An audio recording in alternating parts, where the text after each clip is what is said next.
On this episode of Jerks Talk Games, we make wild accusations about E3 2018.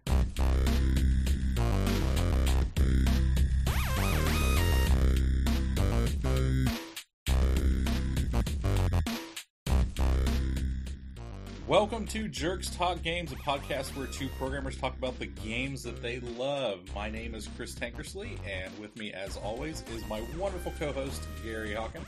Hello, Chris. Thanks for such kind words again. How are you doing? I'm doing good. How are you doing? Yeah, good. It's been a couple of weeks. You had a conference, I believe, PHP Tech. Yep. And I was on a holiday or vacation, for those of you with an American persuasion. So, yeah, we had a couple of weeks. We've been trying to keep to the fortnightly kind of schedule every 2 weeks, and we did really well, and then a couple of things came into it. But we're going to try and get back into that fortnightly rhythm. So, yes, nice to see you. I'm good. How was your vacation? I'm actually leaving tomorrow on a vacation. So. It was great. We didn't go anywhere. Like, it wasn't. We didn't leave the country. Just went sort of a couple of hours drive to like sort of a holiday camp, we call them. It was lovely. It sounds worse than it was. It was really nice, actually. Really cool. Yeah, we're driving down to the Great Smoky Mountains, which is something my family did a lot as when I was younger, and it's been a long time since we've taken our kids. So we're heading back from there instead of going to the beach this year. Sounds really, really cool. Yeah. Yep, and this will be the first time I think we will actually take a video game console thanks to the Switch. Yes, indeed. The power of Nintendo. The power of Nintendo. Yeah, we'll get to that. So, yeah, have you been playing anything interesting recently? Yeah, I think so. I actually kind of got sucked back into Game Dev Tycoon, which is a really... Like, it used to be a really crappy kind of like game development simulation game where you're trying to make games and like you're moving sliders up and down to try to make like a good game. Like how much time do you spend on graphics and stuff? It's actually gotten really, really good over time. I'm really surprised. I mean, for the $10 I spent on it way back when, that's nice. It's been fun to get back into. I haven't played it. I read like a really, really great story about that game a number of years ago where people were going on the forums and complaining that the game was completely unplayable because every time they spent R&D money on creating a great game, the game would always not make a profit because pirates would always like share it amongst their friends. And of course, the makers of the game had added that mechanic to anyone who had pirated the game themselves. Which is amazing. Yeah. I love that. They make the game, they let you get the game. There is sort of some DRM in there, but they hadn't promoted it. It's like, oh, it's DRM free. But then if you actually do not buy the game, then the game starts off okay and then becomes unplayable because people steal your games. Yeah. I loved it. I totally loved it. Yeah, I've been playing that, and then I played a little bit of State of Decay 2 because it's on Game Pass. Yeah. I'm on the fence on it. Maybe I just haven't gotten into it far enough. I'm still kind of in like the beginning area. It plays a lot like State of Decay 1, which I did enjoy, but both games are still kind of rough around the edges. But they're also, if you go buy State of Decay 2, it's only like a $30 game. Cool. So it's not full price. And it's on Game Pass, which is like $10 a month. So it's been okay, but I've not really had a good chance to like sit down and like play it for more than an hour or so at a time. Cool. How about you? Yeah, I guess it matches in with some of the things we're going to discuss later. I've been playing a lot of Fallout 4 again. Watched a really, really good YouTube video by a channel called Many a True Nerd. Yes. John from that channel, who's talking about why do people criticize Fallout 3 so much compared to Fallout New Vegas. So that kind of got me back into the Fallout bug. Definitely worth watching that video. Don't let the length of the video put you off, because I was like, Jesus, an hour and 20 minutes or something. I'm never going to watch, but it's really, really good. It's a really good deep dive into how good Fallout 3 actually is. It's so cool. Definitely, if you're a geek enough about games to be listening to this podcast, you'll probably enjoy that. And then, so I've been playing a lot of Fallout 4. I did a no guns run, so not allowed to use guns at all, which was really, really good fun. And yeah, just I've been playing that quite a lot. I mean, I didn't do all the side quests. I literally just did the main quest, but good fun. A couple of similar things. A little bit of PUBG yesterday evening, a little bit of Warhammer Vermintide 2, which is pretty cool. I enjoyed that. Nice. But nothing really, nothing new or interesting, really. Cool. Well, hopefully this next week we will actually learn some cool things that are coming up. Because next week is going to be E3, which the last couple of years has actually been, I think, pretty cool with a bunch of the stuff that's come out. So we've got a whole host of things that we've got written down. We'll not talk about in depth most of them. But we've got, I think, a pretty good roundup of what we think will happen and some of the rumors that are going to come out at E3. And then after E3, we'll come back and we'll take a look, see how accurate we are and any big surprises. Because I think we're going to see some pretty good surprises this year. Because we've got, the Switch is now hitting home. We've got big endeavors by Microsoft and Sony. And then, of course, we are really super interested in what Bethesda's going to do this year. So I think at the top of our list, we've got Sony, who last year I was a little bit underwhelmed with everything that they showed. They showed a lot of gameplay demos, but didn't really give us a whole lot. But I think this year we are going to maybe see Bloodborne 2. Yes. Probably the least exciting of the Sony releases for me, to be perfectly honest. Yet we just did an episode about it. Yeah, I know. Bloodborne 1, anyway. I know. And, that you and Ross definitely intrigued me enough, but it's not my kind of game, But I'm sure there's going to be... I mean, it's big news in the gaming industry. I definitely understand that. Like, it is definitely a big release. I think I'm more interested in The Last of Us 2. I know it's not like an announcement. Typically... E3 will have gameplay, first view of gameplay, or will have like announcements of games we didn't even know were coming along, or I know that The Last of Us 2 we've already had some teasers and stuff around that, but I think they're going to have a release date for Last of Us 2. That's what I would guess. Which would excite me. Gameplay. Yeah, I really like Last of Us 1. And the Red Dead Redemption 2 stuff, which again I'm a bit meh about, as much as I'm a huge fan of GTA series. Red Dead Redemption never really been a big fan of. I'm a little bit salty about what they're doing because they are gating. They're gating content behind editions this time around, apparently. So they're kind of pulling a Shadow of War did this as well. If you bought higher editions, you got, they're not story missions, but they're extra missions that you can only get with as pre-order bonuses and with extra stuff. But then also the PS4 is going to get extra content over top the Xbox, which I tend to play my PS4 more anyway. But I'm not super happy with what they're going to do. So I'll be interested in the gameplay stuff, but I don't know if I'm going to buy this day one, which is something that makes me a little bit sad. But I understand, right? It's a Sony published game. I understand that they may want to give some extra content to the people who've bought their product to play the game on, but it sets a really scary precedent, that, right? Does. That's not a good way for the gaming industry to go at all, so let's hope that doesn't happen. Yeah, and then I have heard a rumor, and I doubt that this is going to be true at all, from Game Informer, on a PS4 portable. Oh, okay. Wow. If the Vita is any indication of how Sony feels about handhelds, I could not stop laughing when I heard that potential rumor. I love the Vita. Sony said they loved the Vita when it came out. They don't care at all anymore. The handheld space is dead to them. It's phones and the Switch have won that battle, and I don't think Sony needs to be in that battle. But do you think they're looking to get back into the battle because of the success of the Switch? I mean, the Switch has been 2017's probably most successly console, arguably. I mean, I'm really saying that from a point of opinion rather than statistics and numbers. I would, in my mind, if you said, which console in 2017, made the most movement, I would definitely say the Switch. So, oh yeah.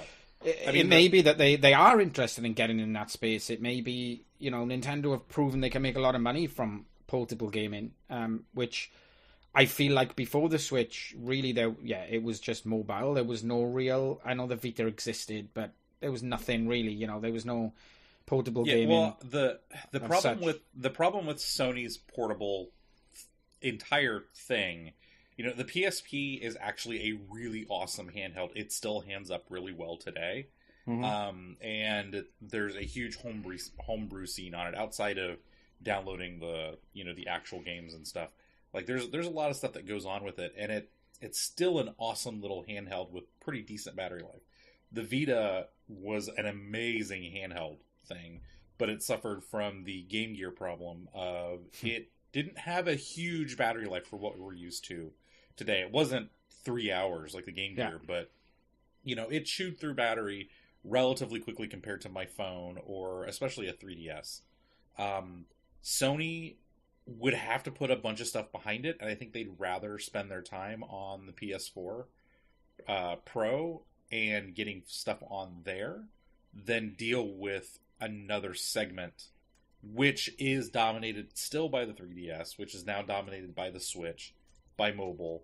They're going to come in number 4 at the very least on this, and I don't know that that's an uphill battle they want to do. No, because they didn't do it well with the Vita, and they bowed out of the Vita pretty well. The Vita is still well supported because we're still getting game releases for it quite often. Just it's not first party stuff by Sony. We're going off topic a bit, but I would just say that the way that Nintendo have gone portable first is pretty much the future. I think they've just gone, well, we're just going to make one console. We're going to make one console that you can play in your hand or on your chair on the big TV, and you know, that was the genius of the Switch, effectively. Exactly. Because it's just one device. Trying to kind of backport a console into a handheld device feels... Doesn't work. No, I don't think so. Anyway, that's really interesting. And we're talking about the Switch, so we might as well kind of mention the Fortnite on Switch. I think is the worst kept secret in gaming at the moment, really. It's a no-brainer, right? Fortnite is the hottest game and I think the most played game of the moment. I'm a little bit out of date, a few weeks behind on that kind of stats, but last I saw, well, maybe this was just Switch stats. PUBG is still pretty high up there. Fortnite might take it overall, but PUBG, well, you wouldn't have. No, I think Fortnite has smashed PUBG now because obviously it's a free to play game, whereas PUBG is a purchased game. So Fortnite, I mean, it's a no brainer, right? I would be incredibly intrigued to see how that plays. I would never buy it because Fortnite on the PC with mouse and keyboard is hard enough, let alone on a fucking controller. No, thank you. They have said that the Battle Royale will stay free. The Free the World. I can't wait for Free the World. I really can't wait for that. Free the World is also supposed to be free at some point too. So all the early access is just a fun development. Well, I bought Fortnite to play Free the World before Battle Royale was even a thing. And my best mate we game with is waiting for it to become free because we really want to play that game. But I'm like to him, look, don't pay $30. It's probably more like $50. It's £30. I think it's 60 US now. It's £30 to buy the whatever it's called, Free the World, we'll call it. And we are desperate to play. It looks like that's going to be a great co-op game in the vein of. I don't know. It'll be a game like what's the Orcs Must Die series, where it's sort of a third-person tower defense type game. I'm imagining, but with a lot more building for pathing and stuff. It looks brilliant, but I'm guessing that it'll just be the Battle Royale game on the Switch because everybody wants to play the Battle Royale at the moment. So that would be my guess, and as long as it can run okay, I think it will be okay. That's always been kind of the kicker. Like, will Fortnite run okay on it? They've shown Fortnite can run on basically a potato. Yeah. GLaDOS. Yeah. Cool. Probably some more Bethesda games. We've already got things like Doom, which came over, and while not as graphically awesome as PS4 and Xbox, if they port the old Fallouts to Switch, I don't know why I have to ever buy another console. But I mean, especially those older ones, if we're getting supposedly upgrades, that would be awesome. Well, it's killing me. It's killing me because, like, I've bought nearly every Bethesda game of the last decade at least twice, and it looks like I'm going to have to buy them all a third time now because if I can take Fallout New Vegas around with me, you know, thank you. I'll take that. Yeah. Yes, that will make my if it comes out next week, my vacation is done. Yep. They've this is more of a wish thing. Maybe a new Animal Crossing, like a proper Animal Crossing. Yeah, they're not going to. You just put it they're on not the list. going to. Yeah, no, I know. No, supposedly it might come out, but then it'll probably be, we're putting it on sale on the eShop, like the old, like the Wii version, and I'm just gonna cry. And then maybe an N64 Classic, which, in retrospect, the N64, and I'm probably gonna catch hate for this, was not that great of a system. Goldeneye, do you think? Goldeneye has... Goldeneye, right. Goldeneye has the rose-colored glasses. Here we go. I was just going to say, Goldeneye is the game who gamers from that generation will say, yes, this was amazing. And then you show them some gameplay footage on YouTube and they go, it didn't look like that. The graphics were much better with that. Yeah, no. It was a bit shitty, Goldeneye. But it was a genre-busting game, to be fair. That's what was so good about it, yeah. The N64 got people, I think, into gaming because you had the four ports. There were some good games on there, but overall, it was kind of a shit system. Yeah. It didn't look that great. I have an N64, and I still play the games every once in a while, but GoldenEye looks like poop. It does. Even it only looks good when you're playing 4-player and everything's super tiny. Yeah. Because, I have a nice Sony TV to play all this stuff on, and it looks bad. Rogue Squadron looks bad. Yeah. Some of the games are fun. But I don't know that I'm going to get an N64 Classic if it comes out. So moving on, the Microsoft stuff, there's really not anything that catches me here. No, and I think last year was the same way. Halo 6, meh. For some people, that's going to be exciting. For, some people love that franchise. Totally understand. I really, really enjoyed Halo 1 on PC when I bought it on PC, however many years ago that is. I guess a decade ago. I'm not even going to look. I totally understand why people really enjoy the Halo franchise. It's a cool series, but not for me at the moment. Fable, maybe. Yeah, supposedly Playground, who makes the Forza games and will probably more than likely announce another Forza game, has opened another studio to revive Fable. So I don't know that we're going to get a release date or much out of it, but probably an official announcement that they're working on Fable. From my memory, Fable was like a swords and sorcery. No, that was like an action role playing swords and sorcery type game that was okay. I played it. I definitely played the original and 2. It was one of those Peter Molyneux games where it was okay. You can be good or evil and it affects the world, and really it just kind of affected what your character looked like. It's okay. If you're evil, you grew horns. I mean, I'm excited. I'm excited to see what they would do with the reboot of that, because after what things like Morrowind and Skyrim have done to that genre, maybe another developer in that space doing good things could be interesting, I guess. But and a lot of people do like Fable. It's just never been my cup. Sorry, I'm trying to remember because it's been a long time since I played Fable, and I definitely played Fable 1. But that, I don't know. I can't even. I mean, that is a long time ago. So I think it's 15 years ago, if my memory's. Yeah, it's been a while since Fable 1 and Fable 2 came out. Anyway, it's fine. Actually, my first thought was meh, but now that I've actually thought about it, actually fairly excited for that, to be honest. Sea of Thieves, could be. I've always thought it was a very linear type of RPG, not open. I like the much more open world stuff, so that's kind of why I never liked it. Sea of Thieves, maybe they'll do something with it. Remember this time last year when I was like, Sea of Thieves, I'm really excited for Sea of Thieves, and then it just turned out to be a game where you effectively couldn't do anything, so... Yeah. I mean, when they announced Sea of Thieves, it looked really, really awesome. And of course, we just got the teaser footage and all that. The idea of being able to control a ship where one of you has to do the sails and one of you has to man the guns and one of you I was like, this sounds amazing. And it turns out that's all they did. Yes, that's the game. So anyway, which after hearing some of the dev stuff, they had to spend so much time designing a single ship, and they were arguing over that when they didn't spend any time on anything else. I completely understand how Rare screwed it up, because the whole thing just sounds mismanaged. Yeah. I hope they do something with it, because that's kind of where I think gaming is going. This much deeper cooperative type of team-based stuff, as opposed to just we're on a team shooting each other. It promises so much. The idea is really good. Like, I would take that kind of thing in a spaceship sim. I would take that kind of thing in, any kind of these. The idea is so strong. They just had no content for it. They basically went, we've made this amazing engine where you can sail ships around and multiple people need to be online to be able to sail the bigger ships. Go at it and fight each other. And everyone was like, okay. You thanks. can't Minecraft every single game. No, not every game has to have progressive gameplay. Anyway, what are we on next?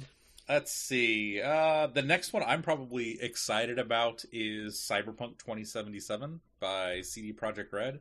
So they already make awesome RPGs. Witcher 3 is probably one of the best open world RPGs out there, like bar none.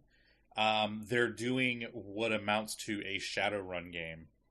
And I'm going to guess in that same style, and with the love and attention that they put into a game, that could be really awesome, because we've not had a good Shadowrun game ever, really. The Super Nintendo one was the last one that I can think of that was actually like Shadowrun, and that's because it was an isometric port. I don't think it was a port, but it was like an isometric computer RPG game.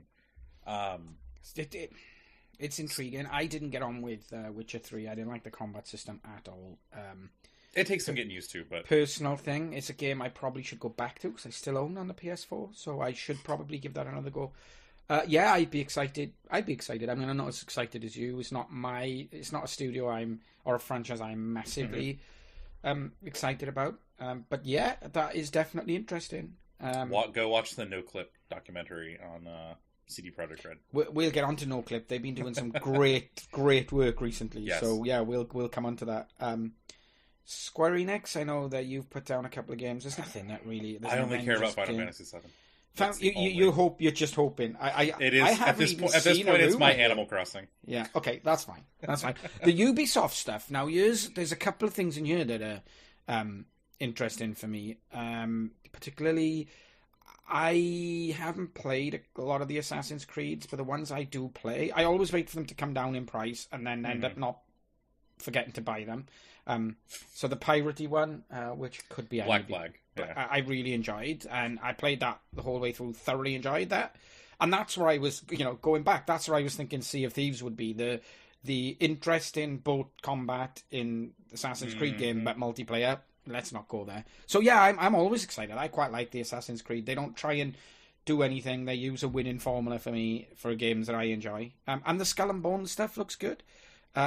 So Skull and Bones is the Ubisoft's new piratey type game, which looks like it's what is it what Sea of Thieves wanted to be? It's effectively, or is it just Black Flag? No, it's got a huge single player story, but also the multiplayer pirate sailing combat, and they don't pretend that the multiplayer pirate combat is anything except for fight against other people in a big open world. It's almost like what I've read, and there's not a lot of stuff out about, but it's almost like, and this is going to sound really weird, a battle royale style multiplayer pirate ship. So they've given you a reason to kill the other ships on the sea, rather than just saying you don't have to kill them if you want. So they'll chuck 25 ships in an area and say, right, the circle gets smaller, go kill each other. It's a cheat in a way, but they've got this huge single player campaign and this multiplayer game, so it looks really interesting to me, to be honest. Cool. Go. Yeah, so and then they have Beyond Good and Evil, which I'm sure we'll get some more info on. I'm on the fence on this one. I like the original one a little bit. I don't necessarily know I like the art style of making it much more realistic. But I'm sure it will just end up being the same thing as Assassin's Creed and Watch Dogs, where there will be towers we have to climb. It'll just be with different characters. Indeed. Let's see, you put on Battlefield 5. I don't care about Battlefield. I just have such good memories of Battlefield 19. Is it 1942 was the first one? I think it was, wasn't it? I think that was the first. It was the first one, maybe second one, but yeah. I have such good memories, and it's a game I really feel like I should start playing again, because a lot of my real life friends who I sort of play Counter-Strike with, we then all moved on to Battlefield 1942, and I really... apologize for not being real enough. You're real. You're just not my friend. That's the truth of it. No, of course I love you, Chris. Of course. I don't know. I'm interested to see where this goes. I'm looking for a new starting point. I feel like because I missed a few versions, you can't just jump into Battlefield and pick the game up. You'll be like get gooded by kids. So yeah, we'll see. This is the one where everybody was throwing the fit about the girl, the woman on the cover, right? Yeah. Let's not go there. My only complaint about that is they wouldn't put her in combat because she's got a claw hand. So unless she's going to use that claw hand to rip Nazi eyes out, that's my only real complaint. Also, you can't slide down. Like I watched the gameplay trailer, you can't slide down a hill holding a World War II machine gun. That's not how those work. No, but I'm hoping that E3 will give us something that isn't gender-based, nonsensical gender-based controversy. To be honest, no, I think it's a complete cop-out. That's the argument that people are making. Anyway, so now we get on to the most important for me. I mean, I think this podcast has made no secret of my absolute love of Bethesda. So yeah, we've got a few good announcements coming there, I hope. I mean, how many times have we talked about Rage? 3 times now? 4 times this time? Yeah. Which, I mean, they did announce Rage 2. I know. Which is not going to be a Rage game. I don't know. I do not understand the marketing behind this at all.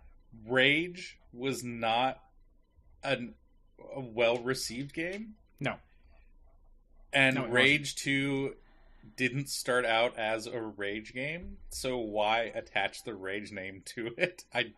It has nothing to do with it. Also, I don't understand this marketing stunt at all. If you could explain it to me, it would be great.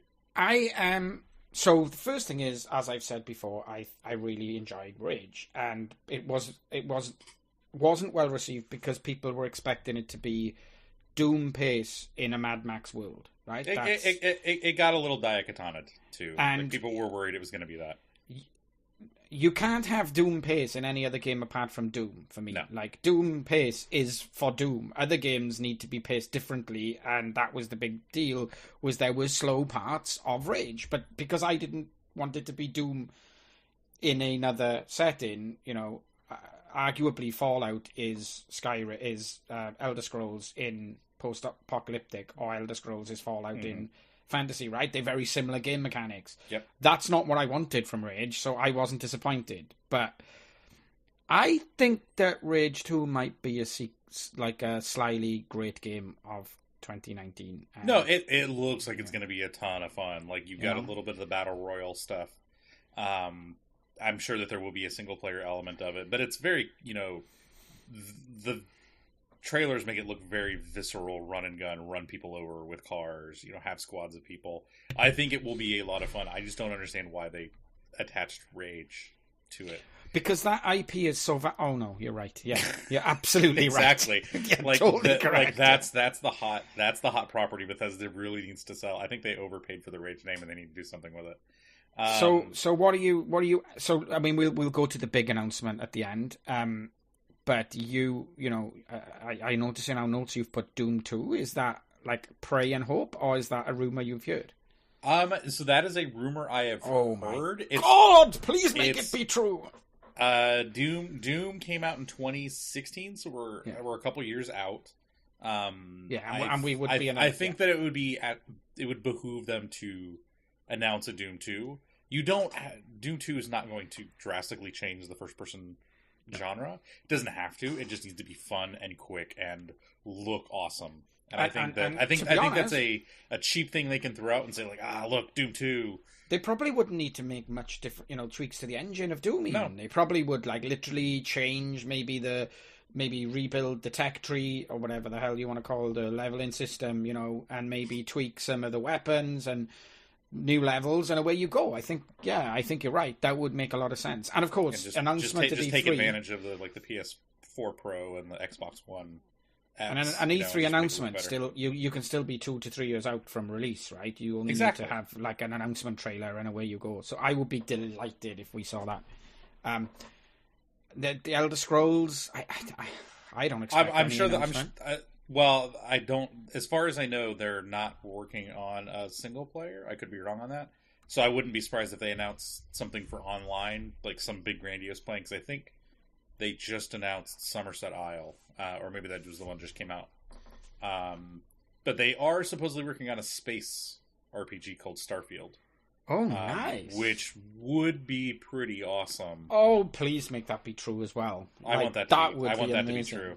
I don't know how I can just keep shoveling money at Bethesda, but I do. A new Bethesda styled game, like not post-apocalyptic, not swords, slash and sorcery, but a brand new. Oh yeah, please let that be true. Wow. When I read that, I'm like, oh yeah, sure. Because like I really want to like what is it, Elite Dangerous, space game, and then the Citizen one that costs like millions of dollars to play. Like those both look really super interesting, but I don't have the time that I want to invest into it. And they're still kind of bare bones, both of them. Like, you're still kind of doing whatever you want. A controlled RPG in an open space world. I think Bethesda are the only people that could do it. So right. And the bugs will be hilarious. The lore they can bring to a universe would be amazing. That the whole Fallout stuff is, again, we'll get to that shortly, is the lore. You're exploring a vault and trying to piece together what happened to the vault from the little terminals that you find. That whole thing is what I love, what Bethesda does so well for me. And a brand new universe, so to speak, with its own lore that starts from scratch would be really attractive to me. Really attractive. Yeah. And then I guess we can finally talk about Fallout. So 76. Yeah, I mean, this is an interesting. So the YouTube, the live stream, the first troll from Bethesda with regards to Fallout 76 was the live stream they set up, which was going to show the teaser trailer. I mean, the pre-announcement, the announcement for the announcement, the pre-teaser trailer that they did. So they set up a live stream. I think it was on Twitch, but I didn't watch it. I guess it would have been on Twitch. Let me quickly find out. Yeah, it was on Twitch, and there was literally hours and hours and hours of nothing until they actually played So they had people just sitting there watching nothing for hours and hours until they played the teaser. But effectively, they've announced that there's a new Fallout game called Fallout 76, which will be. So we'll go over the facts first. These facts are from like the Fallout wikis where people have seen references to Vault 76 in other games. So we kind of know what the plot's going to be. Vault 76 was a vault that was a control group, so there was no experiments gone on there. And from the stuff I'm saying now is all kind of conjuncture and stuff that's pieced together from leaks and from existing lore.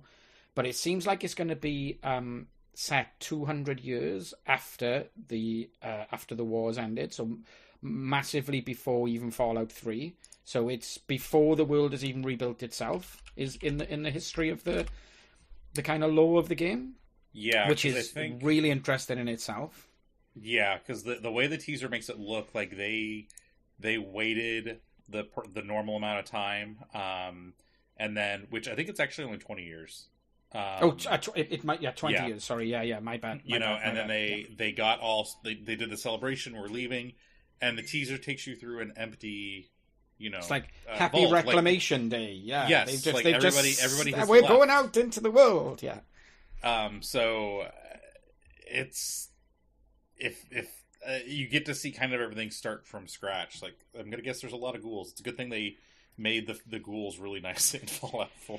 So yeah, the most interesting thing here is, like, I've watched a ton of people analyzing the videos, and I've read around a ton of the rumors, and so absolutely all of this stuff is conjecture. Some of this stuff is supposedly like rumors that have come from inside Bethesda and leaks, which obviously everyone's saying, oh, this is a great source I have inside Bethesda, but I can't name them. They don't want to get fired, but take it with a pinch of salt.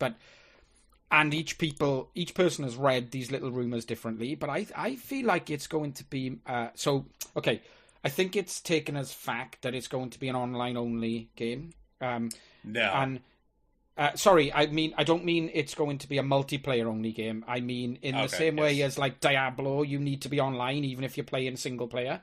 You're going to need to be connected online to play. I think that is something. I'm like 95% sure that's going to be the case. I mean, it could go either way, because they announced it and said it's going to be online. People flip their shit because they want an MMO, but they don't want an MMO. I think it's going to be much more like how State of Decay 2 works, where you can call people in and you can have multiplayer co-op with it. So kind of like Borderlands a little bit, I guess. Yeah. And potentially like Dark Soulsy stuff, where you can leave messages. Other people can pseudo interact with your world. I don't think they're going to go full on, like, you have to be online to play this game. I think the online is going to be an enhancement to what it is. That's the only way it makes sense, because they're still going to do single player. They said there's still going to be a main storyline. Yeah, there's going to be a main storyline, but for sure, because of this Vault 76 being one of the early vaults that opens up to kind of start the rebuilding process of the world. That's kind of the law says that's what Vault 76 dwellers were. They were the rebuilders of the world. Yep. And so the game is going to be more building focused and Wasteland Workshop-y than Fallout 4 was. That, I think, for me, like, there is going to be a lot of settlement management. It's going to be more building and settlement based than Fallout 4. I think, for me, I think we'll see, like, you build a settlement, I build a settlement, and we'll be able to get in an instance and have those two things battle it out. Like, I could see that being a thing too. But it's also, because it's going to be set. I mean, even if we take the multiplayer out of it, I think the game is going to be more multiplayer based and more survival based. It's going to be surviving a journey from A to B is going to be an accomplishment in itself. A bit like the survival mode of Fallout 4. And I honestly see it, and this is where things get a bit salty, I guess, is because I think it's going to. I disagree with you in some respects. I think it's going to be a lot like Rust, or a lot like 7 Days to Die. I feel like even if it's not multiplayer co-op and Rust, where it's like more PvP, I feel like it's going to be a lot like 7 Days to Die. I feel like it's going to be a lot like, make sure your settlements are up to scratch, because there's going to be a ghoul invasion in 4 days, and it's going to be a big one. Oh, and God, make sure Preston Garvey was 200 years too late. Do you know? So I think that's the kind of style it's going to go for, is that kind of more. I mean, it will definitely have a single player story RPG element to it, but I also think it's going to have a big survival element to it, which is really, really interesting for me. I really mean that. That kind of sandbox build stuff, a bit like Ark Survival Evolved. I can see like that kind of element being involved, where you want to build interesting things also being involved. I will be fine with that as long as the multiplayer doesn't affect the fun with that. Like, when you play a game like Rust, people are going to ruin it for you. Like, it makes it really hard, like, starting out. Like, the one nice thing about Rust is every couple of weeks the maps reset, so you're never at a disadvantage for too long. But people are dicks and ruin the stuff that you do. If we're taking the aspect of you need to build stuff from scratch, like, as opposed to having Sanctuary where 80% of it's built out and you're just placing beds, and we're replacing that with, here's an empty field, create your settlement. I'm totally cool with that. And you've got to go out, find your stuff, bring it back, and you're starting more from scratch, and they kind of let you build anywhere instead of just these little gated communities. I would love that. Like, that aspect of it, I it would think be great. so. To be clear, I don't think it's going to be a massive PvP game. In fact, I don't even think there will be any FPS or third-person PvP involved in the game. Personally, I don't think Bethesda's maybe I'd be wrong here, so correct me if I'm wrong. I mean, of course, the Doom deathmatch stuff, right? But in the, I don't think they ever. They're not a massive PvP type sort of online, So PUBG style developer for me. From what I have read, Fallout 3, New Vegas, and 4 already had multiplayer modules built, but they were scrapped because they didn't like them. And how do you fit VATS into that world where you got PvP? I don't think it'll be PvP enabled. Yeah, personally. So that makes it weird too, because you can't really do VATS in a PvP environment. Like, bullet time has never worked in a multiplayer environment. No. So I don't know how that would work on it either. But the gunplay is much better in Fallout 4 than it was in 3 or New Vegas. But what I guess we've said what we think. What I would like to see is this. Is effectively Ark Survival Evolved without the PvP element. So you and I and a few of our friends can spin up our own Fallout 76 server, or buy it or just create a group or whatever, and then we can start building our settlements together. And we can choose to do the missions together or not do the missions together. There's 6 of us are building the settlements. You can go off and do the single player on your own, but there's still fun in building the settlements and defending against ghouls and all that survival good stuff. You and I can go out, and we need loads of steel so we can build our reinforcements. Come with me, Chris. Let's go and shoot these ghouls and collect loads of steel together. And that would be really good fun. Resource gathering is always much more fun with a friend, right? Yes. So I can see that because there's been some backlash at this. People are going, "Oh, this isn't the game we want." We want a game that's New Vegas to 3, not this completely new game, and I'm like, I'm really interested in this, and I don't see there being a lot of PvP content, and I may be completely wrong. I see this being a PvE, really difficult survival game, in a similar vein to 7 Days to Die or Ark, more than Rust, but I can see the Rust analogies because the Rust is set in a similar kind of. I guess it's not post-apocalyptic, but it is in a way. Rust, do you know what I mean? There's a little overlap there in sort of in the genre, I guess. Yeah, I mean, if we get a survival-ish game set in the Fallout universe, I will be happy with that. Yeah, I totally would too. I totally would. And if that's single player only, I would be happy. But if the fact that I could play that game with my friends would be like a double, triple, quadruple win for me, that would be amazing. Yeah, as long as it's not required. Because totally agree. So there are times I want to play games and no one else is online, and I don't want to be like, well, I guess I'm not playing Fallout now. None of my friends are online. But if we're getting a survival game set in the Fallout universe with newer, better build mechanics, a polished Fallout 4 engine, like, I am totally sold on that. I can't hand Bethesda money quick enough at this point. I've had lots of fun playing Ark in the short term. I got kind of bored of it because there wasn't any. It was too open worldy and sandboxy for me. So the thought of a game like that, but with story driving it, would be like probably my favorite. The best combination of mechanics I could ask for at this point. So yeah, that's really cool. Yeah, so I personally am very much looking forward to it. So I guess we'll learn more next week, Chris, when we get to see some gameplay footage and more information. I guess I'm just happy that it's at night, which I should be back at the hotel room and I can watch it on whatever shitty Wi-Fi I've got at the hotel, and I can watch it in real player mode. And I'll wait for somebody to upload that to YouTube. I'm not staying up till. Oh, that's true for you. It's going to be like 2 o'clock in the morning or 3. But I'll get it at like 8 when I sit down at my desk, so it'll be on YouTube by then.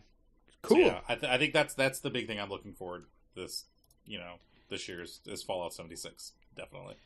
I totally agree. I don't think we've missed anything. As like the Spider-Man game is rumored to be released, and I've heard it's going to suck. A new Tomb Raider. Who cares? A new Pokemon game. I don't really care. The Pokemon game could be halfway decent. Like, I'm pseudo looking forward to that. a new Call of Duty game, which isn't for me, but will be for some people. But realistically, I think we've covered it all. Yeah, so as long as I get Final Fantasy VII, I will be happy. I don't know what to say from that list. In fact, yeah, if you could only take one game, I mean, we know the games that we've got question marks for. Which one would you take if you could only get one? Barring Fallout 76. Yeah, we're getting that. So we're getting that either way.